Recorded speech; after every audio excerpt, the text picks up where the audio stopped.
નમસ્કાર, આપ જોઈ રહ્યા છો જીએસટીવી. આપની સાથે હું છું ક્રીમા. જમ્મુ કાશ્મીરના પુલવામામાં ઉરી કરતા પણ મોટો આતંકવાદી હુમલો થયો છે. તેને લઈને વધુ એક સમાચાર મળી રહ્યા છે. પુલવામામાં આતંકી હુમલાનો મૃત્યુઆંક વધ્યો છે. મૃત્યુઆંક વધીને 26 થયો છે.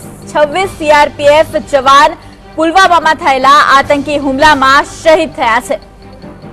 હજુ પણ શહીદ જવાનનો આંક વધી શકે છે. આ પહેલા 20 જવાન શહીદ થયાની માહિતી મળી રહી હતી, પરંતુ હવે લેટેસ્ટ જે માહિતી મળી રહી છે તે પ્રમાણે 26 જેટલા જવાન શહીદ થયા છે. રાજનાથસિંહ આવતીકાલે મુલાકાત લઈ શકે છે. પુલવામામાં થયેલા આતંકી હુમલાનો મૃત્યુઆંક વધી ગયો છે.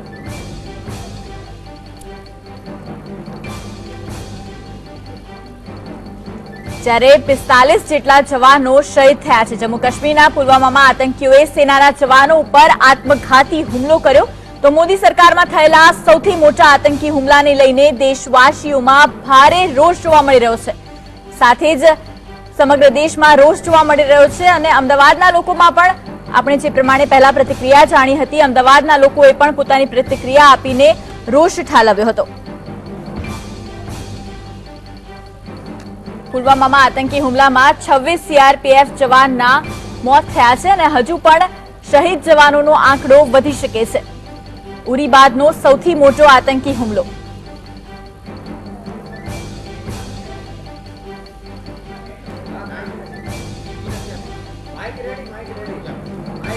પુલવામામાં આતંકી હુમલો થયો હતો અને તેમાં 26 જવાનોના હાલ મોત થયા છે તેવા સમાચાર મળી રહ્યા છે. આ પહેલા આંકડો 20 ઉપર પહોંચ્યો હતો, પરંતુ શહીદ જવાનોનો આંકડો 26 ઉપર પહોંચી ચૂક્યો છે. અને સાથે જ જમ્મુ કાશ્મીરના પુલવામા આતંકીઓએ સેનાના જવાનો ઉપર આત્મઘાતી હુમલો કર્યો હતો. મોદી સરકારમાં થયેલા સૌથી મોટા આતંકી હુમલાને લઈને દેશવાસીઓમાં ભારે રોષ છે. બિલકુલ, અને રોષ કેમ ન હોય, કારણ કે 2019નો સૌથી મોટો આતંકી હુમલો અને આતંકી હુમલામાં 26 જેટલા જવાનો શહીદ થયા છે. કોણ છે આ હુમલા પાછળ જવાબદાર? જૈશે મોહમ્મદે જવાબદારી લીધી છે. સુરક્ષા એજન્સીને ઇનપુટ્સ મળ્યા હતા તો શા માટે કાર્યવાહી ન થઈ? શા માટે 26 જવાનોનો ભોગ લેવાયો? 26 જવાનોની સાથે 40 જેટલા જવાનો ઘાયલ થયા હોવાના પણ અહેવાલ સામે આવી રહ્યા છે. રાજકીય નેતાઓ પોતાની પ્રતિક્રિયા આપી રહ્યા છે, તો ક્યારેક સુરક્ષા એજન્સીઓએ અત્યારે તાત્કાલિક ઇમરજન્સી બેઠક બોલાવી છે. પરંતુ આજ વિશે ચર્ચા કરવા મારી સાથે સ્ટુડિયોમાં હાજર છે સુરક્ષા એક્સપર્ટ લલિતભાઈ રાવલ. લલિતભાઈ, આપનું સ્વાગત છે. પરંતુ હાર એક મહત્વપૂર્ણ સમાચાર મળી રહ્યા છે, તેમની ઉપર નજર કરીશું. રાજ્યના સરહદી અને દરિયાઈ વિસ્તારમાં એલર્ટ જાહેર કરી દેવામાં આવ્યું છે. ગુજરાતમાં પણ હાલ એલર્ટ જાહેર કરવામાં આવ્યું છે. શંકાસ્પદ વાહનો ઉપર નજર રાખવામાં આવી રહી છે. સંવાદદાતા મલ્હાર જોડાઈ ચૂક્યા છે. મલ્હાર, ગુજરાતમાં પણ હાલ એલર્ટ જાહેર કરી દેવામાં આવ્યું છે. શું છે વધુ વિગત?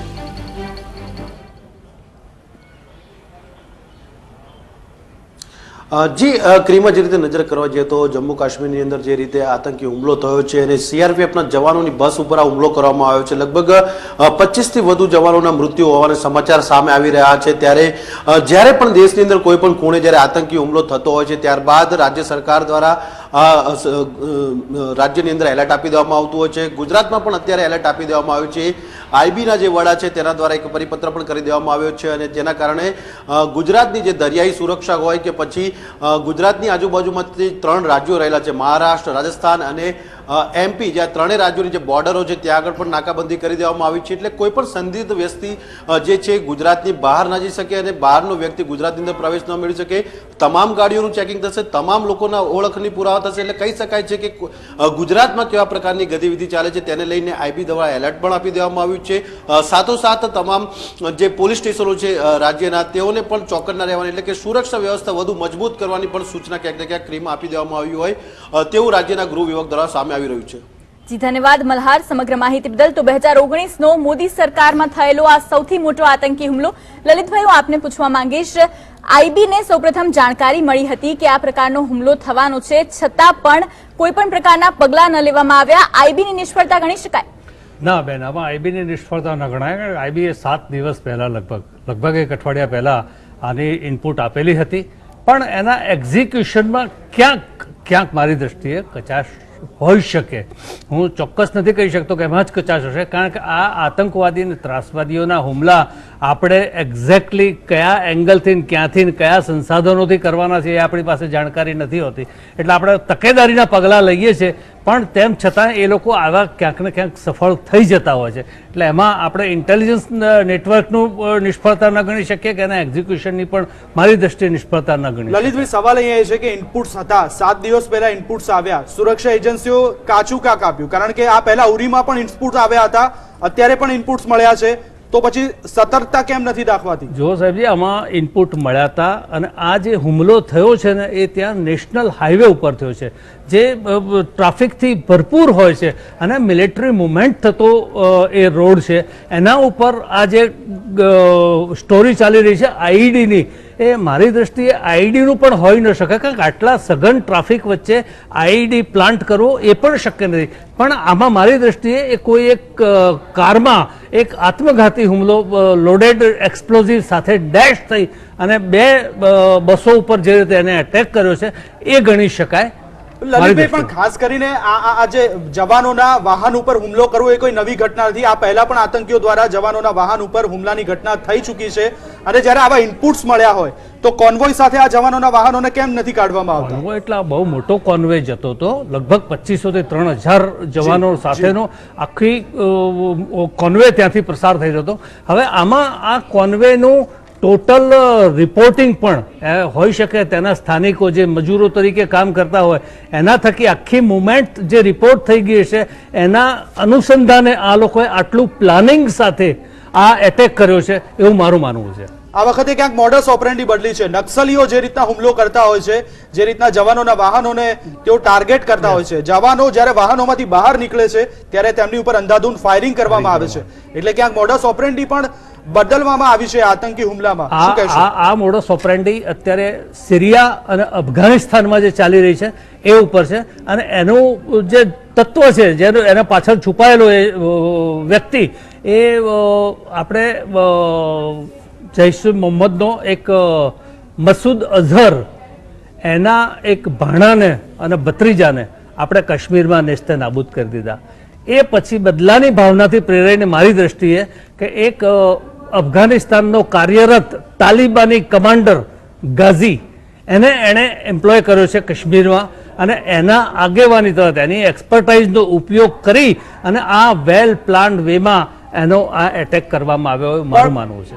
પણ લલિતભાઈ, આ તો બહુ ચિંતાની વાત કહેવાય, જો તમે જે રીતના વાત કરી રહ્યા છો, કારણ કે એક બાજુ પાકિસ્તાનથી ભારતમાં આવવા માટેના રસ્તા બંધ થઈ ચૂક્યા છે, આતંકી સંગઠનો એટલે બોખલાયેલા છે, બીજી બાજુ એ જ આતંકી સંગઠનો ભારતીય યુવાનોનો સહારો લઈ રહ્યા છે, કાશ્મીરી યુવાનોનો સહારો લઈ રહ્યા છે, જે ભારત માટે ખતરાની ઘંટડી સમાન છે. બિલકુલ સાચી વાત છે. એમાં જે આ સરકારોએ ભૂલ કરીને જે એના સ્ટોન પ્લેન્ટર્સ, જેને કે 9000 જેવા સ્ટોન પ્લેન્ટર્સ ને મુક્ત કર્યા, એ છૂટા પડેલા અને ત્યાંથી છોડવામાં આવેલા અનએમ્પ્લોયડ યુથ, એ આ હુરિયતના નેતાઓની રોકવા માંગીશ. વધુ એક મહત્વપૂર્ણ વિગત આપણી સામે આવી રહી છે. 26 જવાનો અત્યાર સુધીનો મૃત્યુઆંક માનવામાં આવતો હતો, પરંતુ હવે નવો મૃત્યુઆંક સામે આવ્યો છે. 30 જવાનોના મોત થઈ ચૂક્યા છે. 30 જવાનો સીઆરપીએફ ના શહીદ થઈ ચૂક્યા છે. હજુ પણ શહીદ જવાનોની સંખ્યા વધી શકે છે તેવા સમાચાર મળી રહ્યા છે.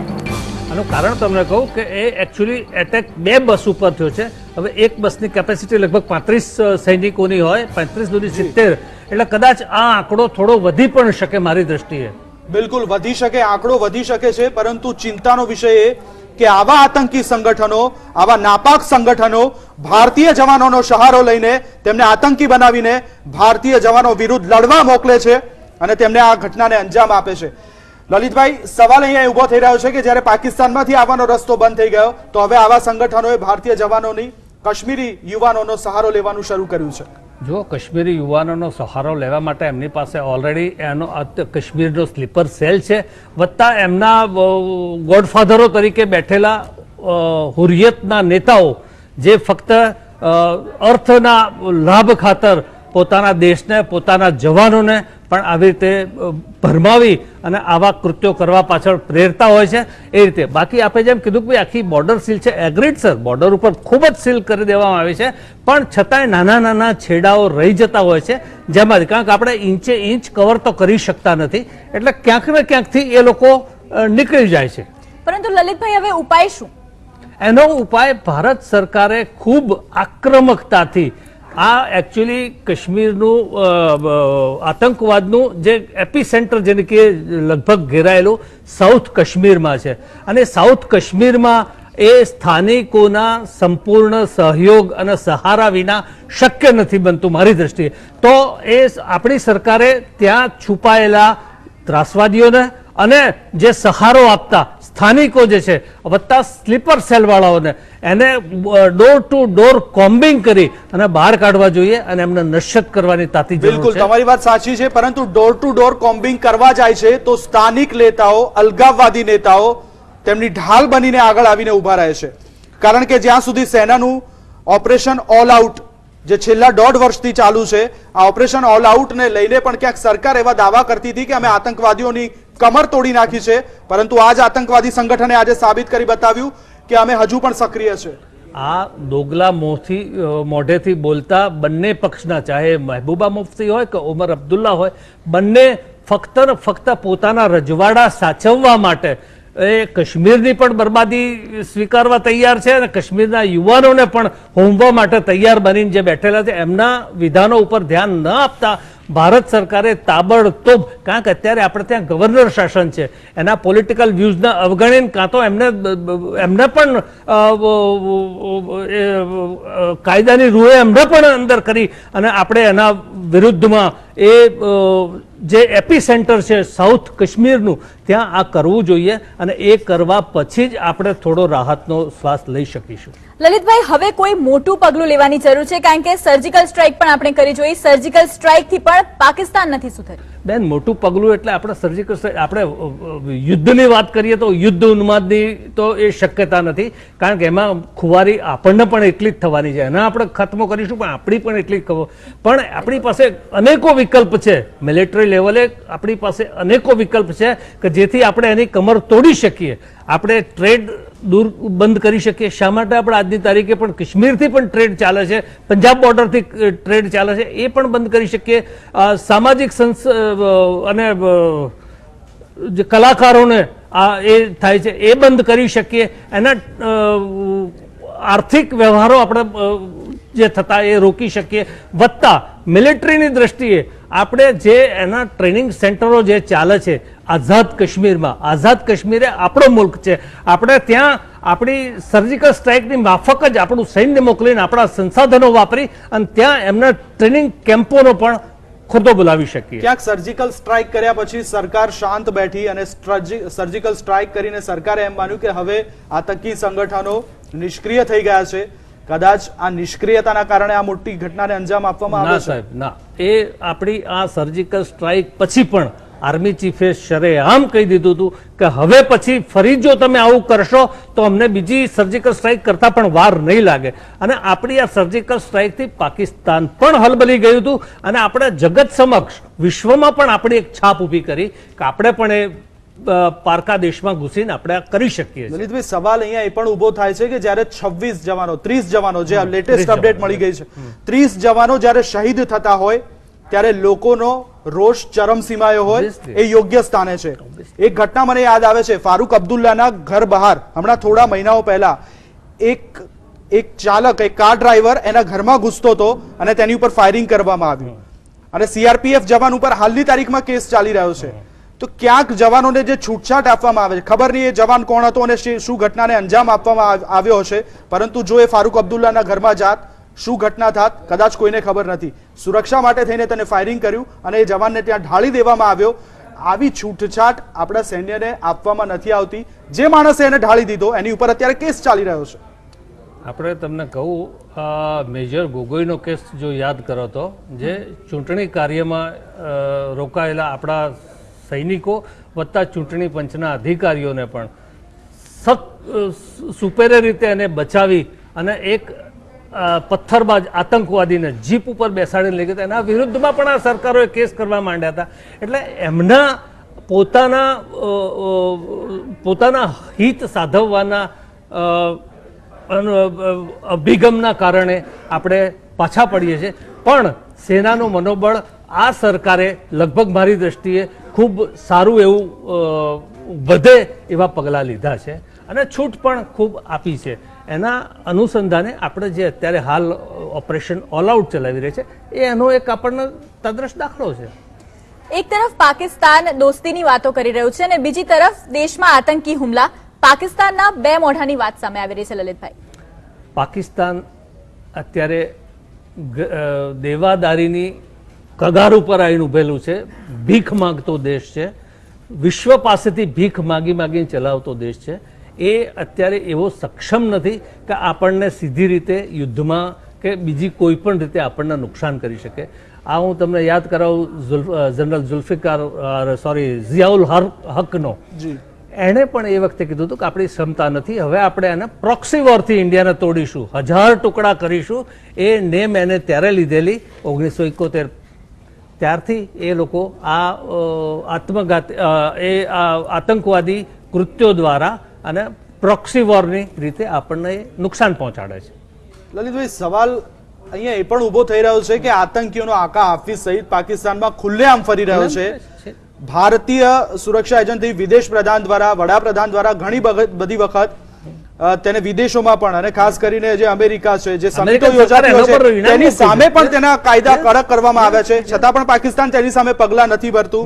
એનો મતલબ એ છે કે પાકિસ્તાન ઉઘાડું પડી ગયું છે સમગ્ર દુનિયાની સામે, છતાં પણ હાફિઝ સઈદ ઉપર પગલા નથી ભરાતા. તો શું ભારત અથવા તો અમેરિકા દ્વારા પગલા ભરી શકાય? આગળ શું રણનીતિ હોઈ શકે છે? કારણ કે ખુલ્લેઆમ જો આતંકીઓ ફરી રહ્યા હોય બાજુના પડોશી દેશમાં, તો આપણી સુરક્ષાનું શું? પગલા ભરી રહ્યા બાબતે હું આપને એક જ કહું કે જ્યારે ઓસામા લાદેન પાકિસ્તાનમાં હતો ત્યારે અમેરિકાએ અંદર ઘૂસીને એને નેસ્તનાબૂદ કર્યો તો એવી જ રીતે ભારત પણ એટલું જ સક્ષમ છે. આપણું સૈન્ય બળ આપણું ખૂબ બધી જ રીતે પહોંચી વળે તેવું છે. એટલે એ કરવું જોઈએ. ઘૂસીને મારો ને, મારવામાં ક્યાં વાંધો છે? એ આપણી વિલ હોવી જોઈએ, સરકારની વિલ હોવી જોઈએ, જે આપણને એક નમૂના તરીકે બતાવી દીધી આપણી સર્જિકલ સ્ટ્રાઇકથી. પણ હજુ એનાથી વિશેષ, હજુ વધુ આક્રમક થઈ અને પાકિસ્તાન ઉપર આ રીતે આપણી સર્જિકલ સ્ટ્રાઇક થઈ. એના ટ્રેનિંગ સેન્ટરોનો ખાત્મો બોલાવવો જોઈએ. આપ એવું કહો છો હજુ એક સર્જિકલ સ્ટ્રાઇક કરવી જોઈએ? Yes, definitely. અને આજનો રોષ જોયા પછી તો મને લાગે છે કે તાબડતોબ કરવી જોઈએ. પણ આ સર્જિકલ સ્ટ્રાઇકથી સોલ્યુશન આવશે ખરું? સોલ્યુશન આપણે એને નુકસાન તો આપી શકીશું ને. આપણે નુકસાન આપીશું એ ઘણું થઈ જશે. એનાથી જ એની શાન ઠેકાણે આવશે. આપણે એને 1948 થી અત્યાર સુધી 5 વખત મારી ચૂક્યા છે, બુરી રીતે મારી ચૂક્યા છીએ, પણ છતાંય શાન ઠેકાણ નથી. આપણે વારે ઘડી એને મારવું પડશે. પણ ક્યાંક ભારતીય નીતિમાં પણ સુધારો કરવાની જરૂર છે. કારણ કે જે રીતના આતંકી હુમલાઓ થઈ રહ્યા છે, જે રીતના આતંકી સંગઠનો આવીને અહીંયા આપણા જવાનોને મારી રહ્યા છે, તે જોતા સુરક્ષા એજન્સીઓની નીતિમાં પણ ક્યાંક સુધારો કરવાની જરૂર છે. શું કહેશો? ભારત સરકારની નીતિમાં ખૂબ ફેરફારની જરૂરત છે. આપણે આજની તારીખે પાકિસ્તાનના મોસ્ટ ફેવર્ડ નેશનનો દરજ્જો આપી રાખ્યો છે, જે પાકિસ્તાને આપણને આપ્યો નથી. શા માટે આપણી સરકાર હજી સુધી એને ચલાવી રહી છે? Why we are considering him most favoured nation? એ બંધ કરવું જોઈએ. ટ્રેડ આપણા ચાલતા બધા બંધ કરવા જોઈએ. આપને એ રોકવા માંગીશ. પ્રધાનમંત્રી નરેન્દ્ર મોદીની પ્રતિક્રિયા આપી છે. પ્રધાનમંત્રી નરેન્દ્ર મોદીએ કહ્યું છે કે જવાનોના બલિદાન વ્યર્થ નહીં જાય. પીએમ મોદીએ પુલવામાના આતંકી હુમલાની નિંદા કરી છે અને સાથે કહ્યું છે કે જવાનોના બલિદાન છે તે વ્યર્થ નહીં જાય. લલિતભાઈ, બિલકુલ સાચી અને સારી વાત છે કે એ ભાવના એમને વ્યક્ત કરી છે. એને હવે ક્રિયાન્વિત કરવી જોઈએ અને આ જે આતંકીઓનો શહીદી વોરી છે એનો બદલો ખૂબ આક્રમક રીતે અને દુનિયા સમક્ષ એનું ઉદાહરણ તौर પર એનો એ કરવો. દરેક અને દરેક ભારતીય એવું ઈચ્છી રહ્યા છે કે જે રીતના આ આત્મઘાતી હુમલો કરવામાં આવ્યો છે, 30 જવાનો શહીદ થયા છે, સૌથી મોટો આત્મઘાતી હુમલો અને સૌથી મોટો 2019નો આતંકી હુમલો જ્યારે ગણવામાં આવ્યો છે, 30 જવાન શહીદ થયા છે, ત્યારે આનો બદલો ચોક્કસથી લેવો જોઈએ તેવું દરેક ભારતીય ઈચ્છી રહ્યો છે. પરંતુ આપણા સૈનિકોને હોમતા રહીશું. બિલકુલ. પરંતુ ક્યાંક હું તમને એ જ કહું છું કે ભારતીય નીતિ એવી છે કે આપણે કોઈની ઉપર ડાયરેક્ટ એટેક નથી કરી શકતા. સર્જિકલ સ્ટ્રાઇક કરીએ તો તેના પણ પુરાવા આપવા પડે છે. એના ઉપર પણ આપણા દેશમાં રાજનીતિ રમાય છે, જે શરમજનક ઘટના છે. આપણા માટી પગા કહેવાતા નેતાઓ વત્તા આપણે જે હ્યુમન રાઇટ્સ વાળા અને કેન્ડલ માર્ચ વાળા એ બધાને પણ આ સબક શીખવાડવાની જરૂર છે મારી દ્રષ્ટિએ. ભારતીય નીતિની વાત કરતા હતા, જે સર્જિકલ સ્ટ્રાઇક કરવામાં આવે અથવા તો આવો જ્યારે આતંકી હુમલો થતો હોય છે એક દેશ ઉપર, ત્યારે બીજો દેશ શું કરી શકે આગળ, તો એના માટે પણ સુરક્ષા એજન્સીઓ શું પગલાં ભરી શકે? ખાસ લલિતભાઈ એ પણ જાણવા માંગીશું, કારણ કે એકદમ તો એટેક કરી શકાય નહીં કોઈ દેશ ઉપર. કોઈ પણ આપણા ઉપર એટેક કરે તો આપણી ફરજમાં આવે અને આપણો હક છે એને સામેલાને એનો વળતો પ્રત્યુત્તર આપીએ. એમાં કોઈ પણ ખોટું નથી, કોઈ પણ અજુગતું નથી અને કોઈ પણ વિશ્વના કાયદાના વિરુદ્ધનું પણ નથી. લલિતભાઈ, અહીંયા ક્યાંક એવું લાગે છે કે જવાનોને પણ કેટલીક છૂટછાટ આપવાની જરૂર હોય? 2014 પછી તો આપણે ખૂબ છૂટછાટ આપી છે અને હવે એનું રિઝલ્ટ આપણે જોઈએ છે. કાશ્મીરમાં આ થવા પાછળનું કારણ આ લોકોનું ડેસ્પરેટ રિએક્શન છે, બીજું કંઈ જ નથી. આપણે 2018માં લગભગ 1000 જેવા ત્રાસવાદીઓને મારી નાખ્યા. આ જાન્યુઆરી મહિનાની ગણતરી કરીએ તો આપણે 30 જેવા ત્રાસવાદીઓને મારી નાખ્યા છે. વત્તા એના ટોપના જે કમાન્ડરો હતા, જૈશના હોય કે માનીથી માંડીને બધા લગભગ 15 થી 18 એના ટોપ કમાન્ડરોને મારી નાખ્યા. એટલે આપણે એના ઉપર ખૂબ ધોંસ જમાવીને ખૂબ કંટ્રોલ કરી લીધો છે. પણ છતાંય તમે જેમ કહો આપણે આવું ખાળી નથી શકાતું, કારણ કે એ લોકો આત્મઘાતી રૂપે જ્યારે કોઈ પણ પરાક્રમ કરવા નીકળે તો આપણે એને ખાળી. સર, સવાલ અહીંયા એ જ છે કે તમે જો આટલા દાવા કરતા હોય, સર્જિકલ સ્ટ્રાઇકના દાવા કરતા હોય, ઓપરેશન ઓલ આઉટના દાવા કરતા હોય, આતંકીઓની કમર તોડી નાખી એવું કહેતા હોય, અને જ્યારે આતંકી હુમલા થાય છે ત્યારે તમારા જો આટલા મોટા પ્રમાણમાં જવાનો શહીદ થતા હોય તો એ આપણી માટે શરમજનક બાબત છે. બિલકુલ દિવાંગ, આપની વાત બિલકુલ સાચી છે. લલિતભાઈ, આપ અમારી સાથે જોડાયા તે બદલ આપનો ખૂબ ખૂબ આભાર. આ સાથે જ પુલવામામાં જે આતંકી હુમલો થયો છે તે ખૂબ જ નિંદનીય છે. પ્રધાનમંત્રી મોદીએ પણ પ્રતિક્રિયા આપતા કહ્યું છે કે જવાનોના જે બલિદાન છે તે વ્યર્થ નહીં જાય. હાલ બસ આટલું જ. રજા આપશો. નમસ્કાર.